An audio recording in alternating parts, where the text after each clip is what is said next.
Hello DAV public school Odisha annual examination 2025-26 Odia प्रश्नपत्र।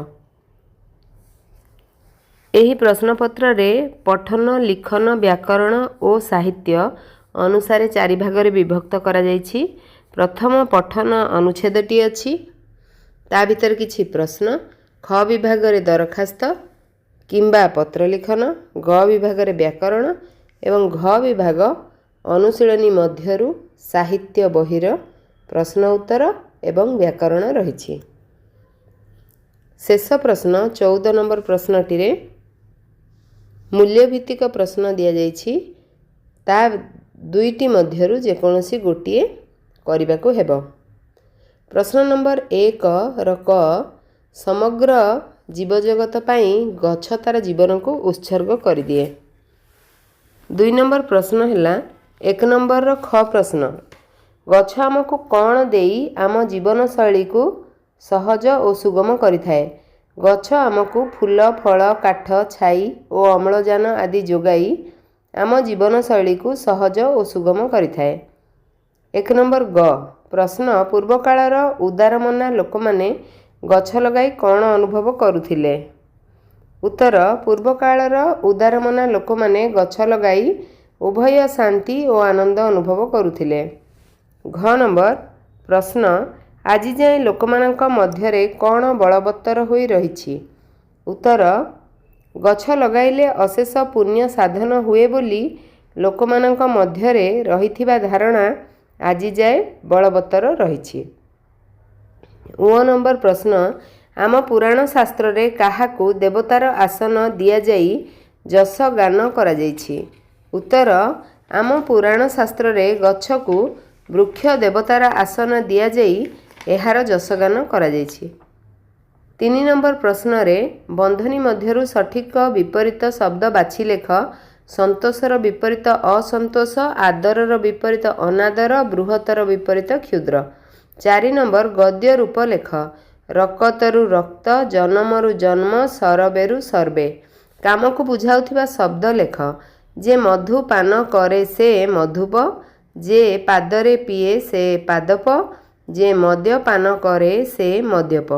6 number एक पदरे प्रकाश कर। उत्तम फल सुफल, गणमानकर पति गणपति, उत्तम खाद्य सुखाद्य। 7 नंबर जेपरी कुसुमरु शब्दरु कुसुमित सेहीपरि दिया जाइथिबा शब्दर नुआ रूप लेख। सुरभिरु सुरभित, निंदारु निंदित, सुगंधरु सुगंधित।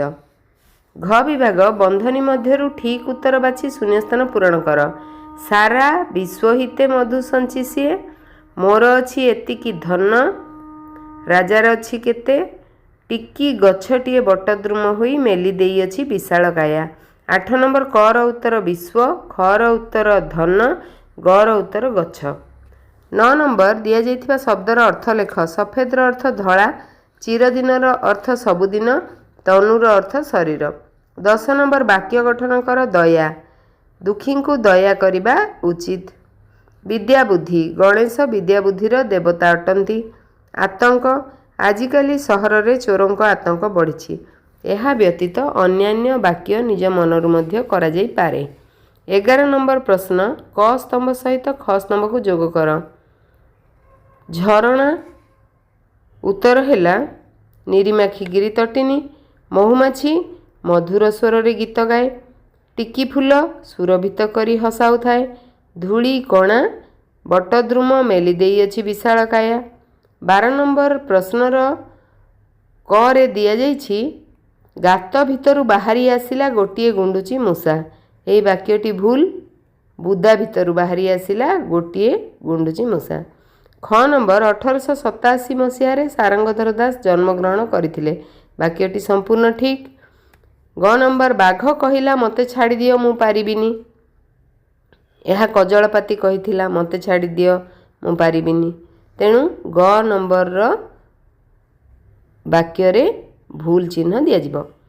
13 नंबर प्रश्नटी आमे वर्तमान देखिबा। 13 नंबर प्रश्न रे सूर्य केउंथिरे बस हुअंती नाही। सूर्य जस ख्याति लाभ लोभरे बस हुअंती नाही। कौन नर पौरुष नुहे। ଯେଉଁ ନର କାପୁରୁଷ ପରି ଜୀବନ ବିତାଏ ଓ ମୃତ୍ୟୁବରଣ କରେ ସେ କାପୁରୁଷ ଅଟେ, ପୌରୁଷ ନୁହେଁ। ପଶୁପକ୍ଷୀମାନେ ସିଂହ ପାଖରେ କ'ଣ ଗୁହାରି କଲେ? ରାତି ନ ପାହିବାରୁ ପଶୁପକ୍ଷୀମାନେ ସିଂହ ପାଖରେ ଗୁହାରି କଲେ। ରାଜା କାହିଁକି ମନେ ମନେ ଗର୍ବ କରୁଥିଲେ? ରାଜା ବୟସରେ ଯୁବା, ବୁଦ୍ଧିମାନ ଓ ଅଧିକ ଧନ ଦୌଲତ ଥିବାରୁ ମନେ ମନେ ଗର୍ବ କରୁଥିଲେ। ନିଦ ଭାଙ୍ଗିଯିବା ପରେ ସୂର୍ଯ୍ୟ କୁକୁଡ଼ାକୁ କ'ଣ କହିଲେ? ନିଦ ଭାଙ୍ଗିଯିବା ପରେ ସୂର୍ଯ୍ୟ କୁକୁଡ଼ା ଉପରେ ବିରକ୍ତ ହୋଇ କହିଲେ, କିଏ ତୁରେ ମୂର୍ଖ, ମୋ ନିଦ ଭାଙ୍ଗିବାକୁ ସାହସ କଲୁ? 6 ନମ୍ବର ପ୍ରଶ୍ନ, ସାରଙ୍ଗଧର କାହିଁକି ସୋସାଲିଷ୍ଟ ଦଳରେ ଯୋଗ ଦେଇଥିଲେ? ଲୋକଙ୍କ ଦୁଃଖ ଦୁର୍ଦ୍ଦଶା ଦୂର ନ ହେବା ଦେଖି ସାରଙ୍ଗଧର ସୋସାଲିଷ୍ଟ ଦଳରେ ଯୋଗ ଦେଇଥିଲେ। 14 ନମ୍ବର ପ୍ରଶ୍ନର ଉତ୍ତରଟି ନିଜ ମନରୁ ଆମେ ଲେଖିପାରିବା। ଜୀବନର ମାନଦଣ୍ଡ କବିତାର ସାରମର୍ମ କ'ଣ? କିମ୍ବା ରାଜା ଓ ଗୁଣ୍ଡୁଚି ଗଳ୍ପରୁ କ'ଣ ଶିଖିଲ ଲେଖ। ଧନ୍ୟବାଦ।